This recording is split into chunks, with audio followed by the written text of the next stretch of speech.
ni hano dekeranga o Yehova onyalo muhonoko omukati kwokwiku ungakuleka soto.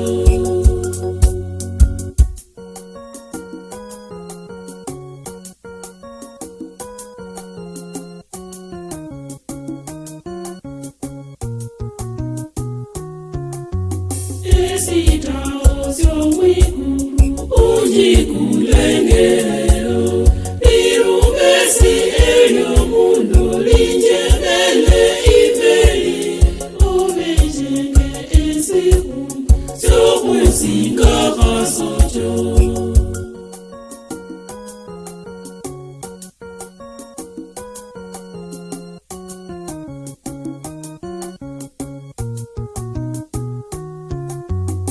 Olwanjola usiyesi iwe umbochelesye